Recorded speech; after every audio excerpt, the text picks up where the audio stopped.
네, 우리 두 번째 보충 영상이고 이번에는 미시경제 2단원 시장 기능의 효율성과 한계 파트입니다.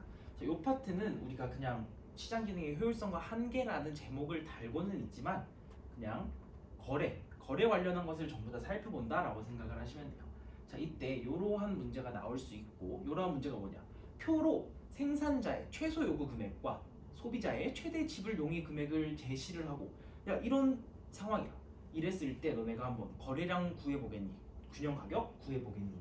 이런 것을 물어보는 문제가 있고 아니면은 우리 정부가 규제를 했을 때 혹은 뭐 그냥 이러한 수요 곡선과 공급 곡선을 그래프로 제시하고 이 상황에서 너네가 잉여라든가 뭐 그런 것들을 분석할 수 있어? 라고 물어보는 두 가지 형태의 문제가 출제가 됩니다.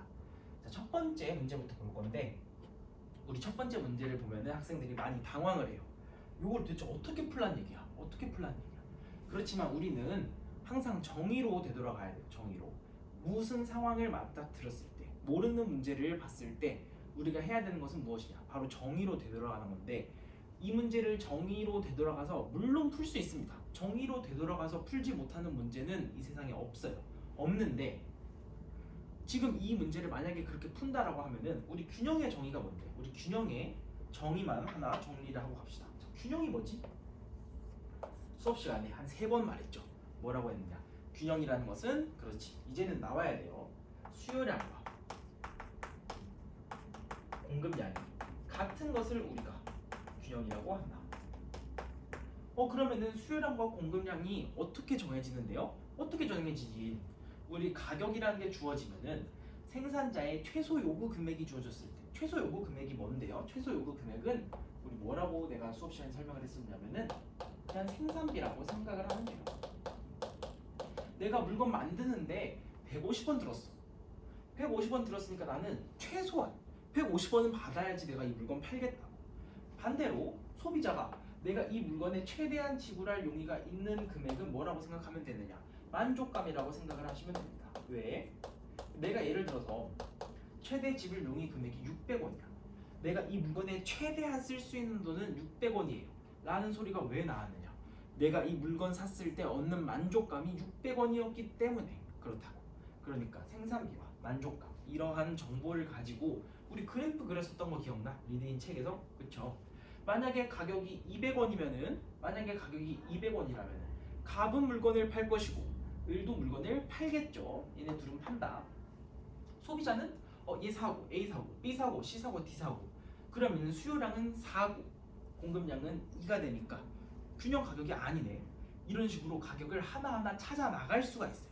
근데 이 방법을 우리가 어느 세월에 하냐고. 그쵸? 우리가 지금 뭐 연구할 거 아니잖아. 우리 요런 문제에 표로 최소 요구 금액과 소비자의 최대 지불 용의 금액을 제시한 문제는 원리를 깊게 파악할 필요는 전혀 없습니다. 원리를 깊게 파악할 필요는 전혀 없고 여러분들은 나중에 경제학과 가서 연구를 하시면 되고 자 우리는 이거를 그냥 하나의 지금 틀을 제시를 할 거예요. 그 도구에 맞춰서 하나의 툴에 맞춰서 여러분들은 문제를 풀어 나가시면 됩니다. 어떻게 할 거냐? 자 그냥 이유는 나중에 생각을 하고 뭐부터 하느냐? 첫 번째 생산자 수를 세세요. 생산자 수를 센다. 자 그러면 이 문제로 치면은 지금 여기 생산자 수가 몇 명이 있습니까? 그렇지 5명이죠. 갑을 병정무 5명 있어. 두 번째 생산자 수만큼 우리가 동그라미를 칠 거예요. 우리가 동그라미를 칠 건데 어떻게 치느냐? 규칙이 있어. 규칙. 뭐 하는 건가 싶은데 이대로 문제를 풀면은 무조건 다 풀립니다. 자, 규칙이 뭐냐? 최소 요구 금액, 최대 지불 용의 금액 이러한 것들 여기 제시되어 있는 숫자 있잖아. 이 숫자가 높은 순서대로 반드시 높은 순서대로 동그라미를 칠 건데 이때 단 만약에 같으면 어떡하나요? 뭐 예를 들어서 400인 애가 2명이나 있는데요? 이럴 경우에는 어떡하지? 이럴 경우에는 무조건 그냥 우리 약속이에요. 소비자 먼저 칩니다.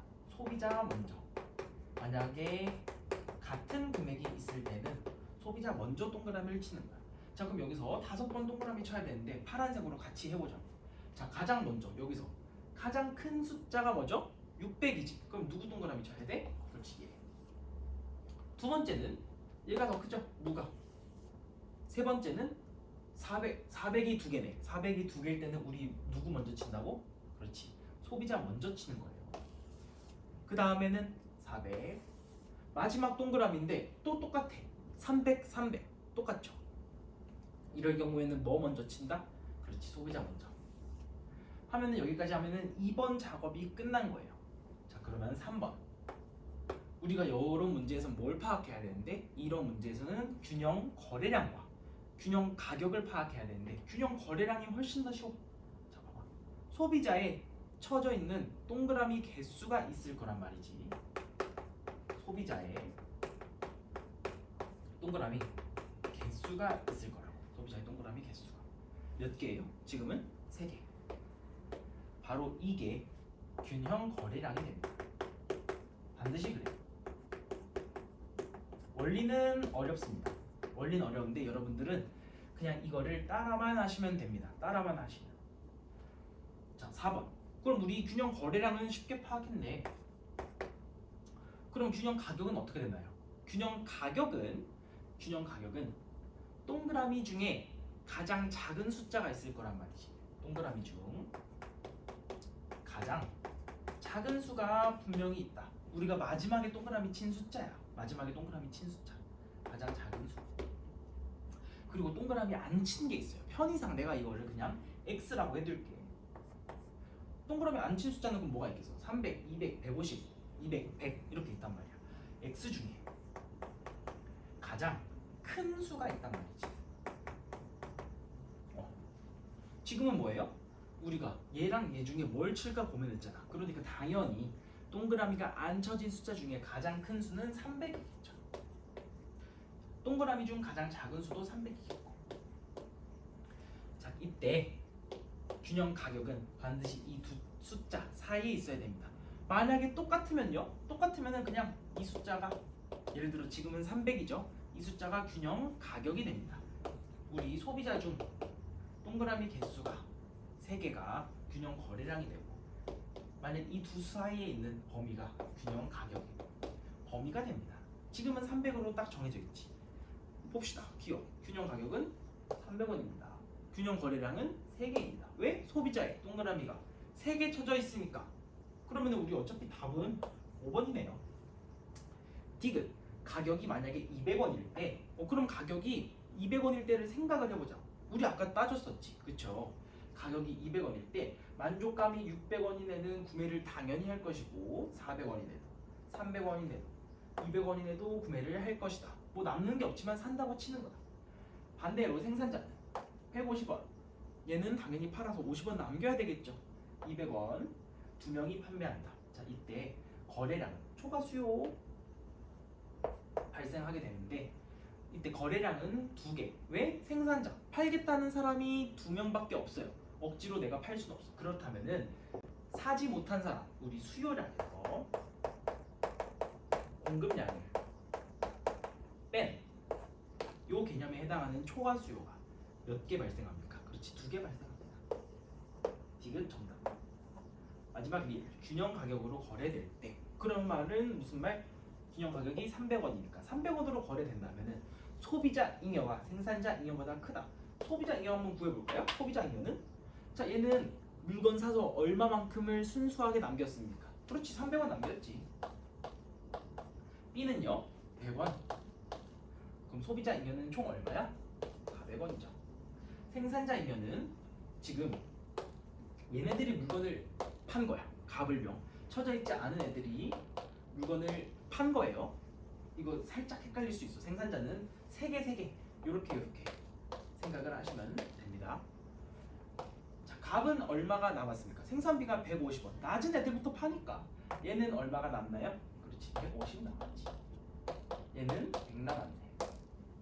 생산자 잉여는 얼마입니까? 250원. 그러니까 소비자 잉여가 더 크죠. 디귿 리을이 정답이 됩니다. 우리 이거는 반드시 기억을 하셔야 돼요. 이 방법대로 풀 때 가장 빨리 해결할 수 있어. 자, 여기 정리하고 우리 그 다음에 다음 문제로 넘어갑시다. 그래프 분석하는 문제죠. 그래프 분석하는 문제는 훨씬 쉽습니다. 아까와 같은 문제가 제일 어려운 문제고 그래프 분석하는 경우가 훨씬 더 쉽다고 생각을 하시면 됩니다.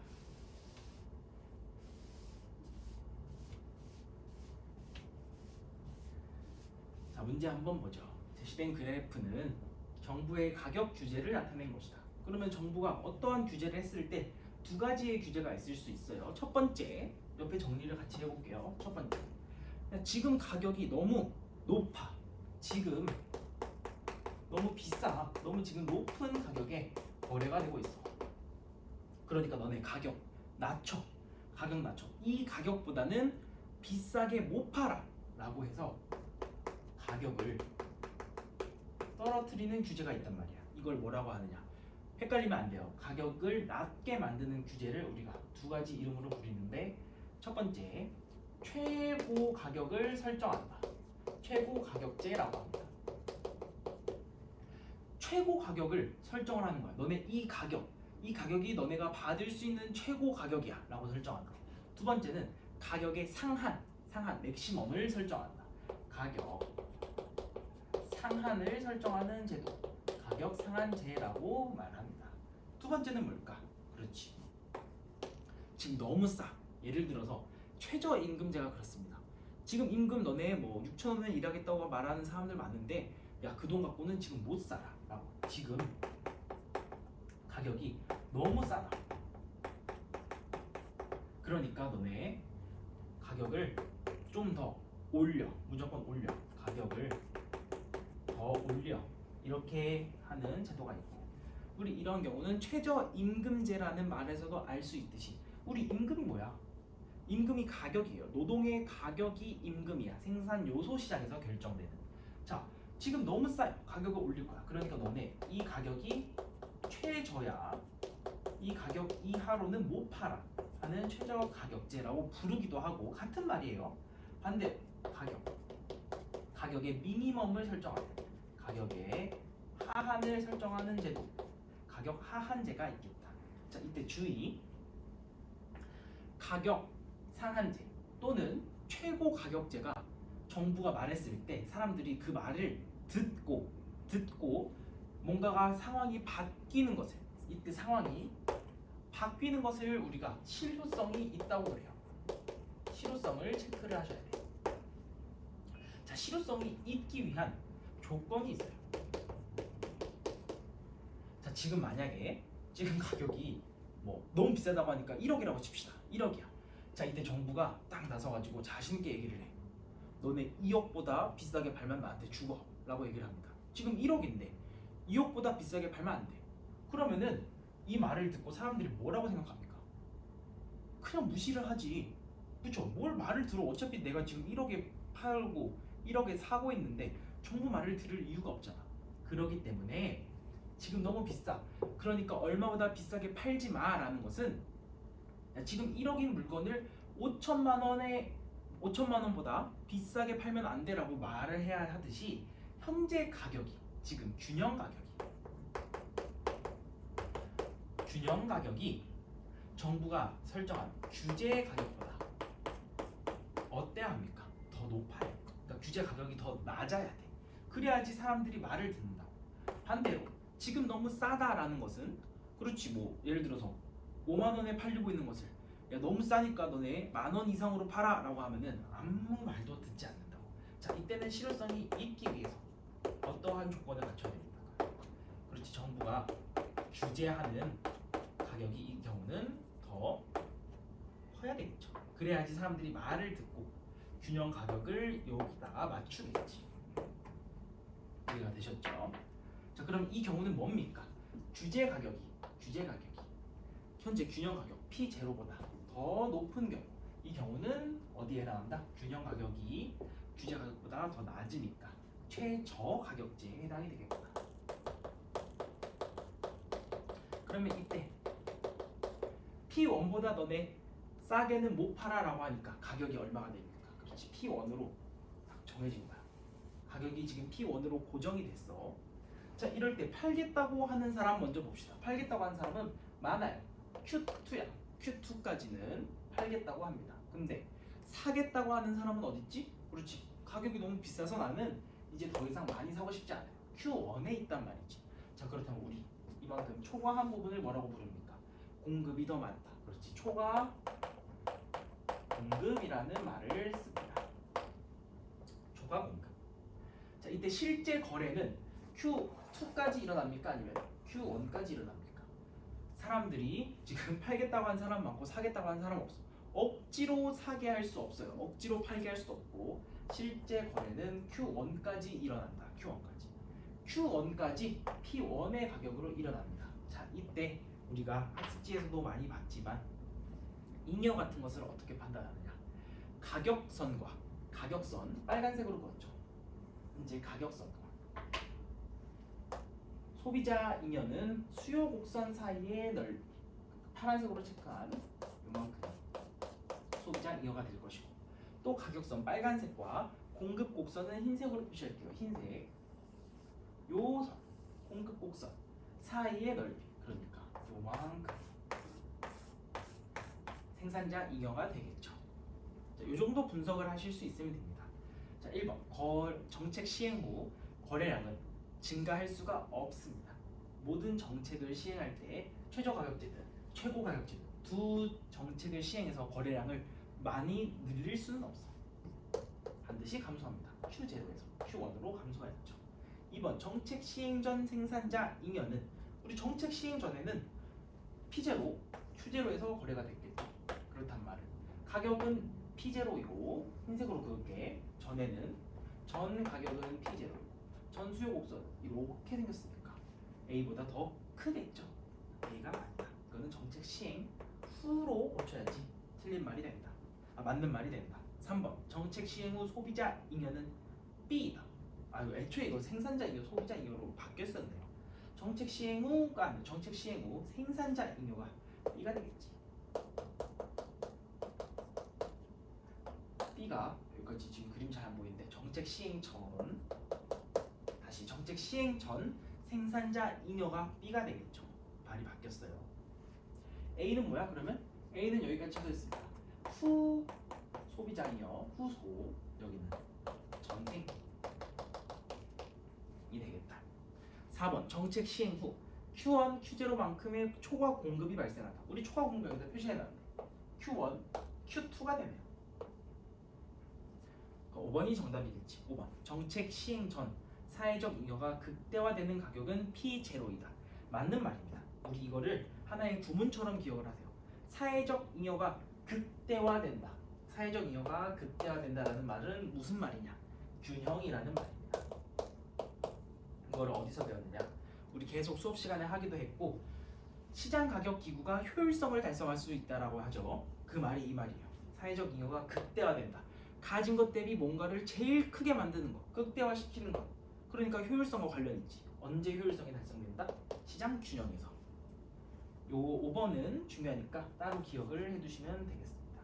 요 내용도 다 이해가 가셨지? 자, 이렇게 하고 우리 마지막 우리 조세 관련해서 그 한 번 더 살펴보고 마무리하겠습니다. 감사합니다.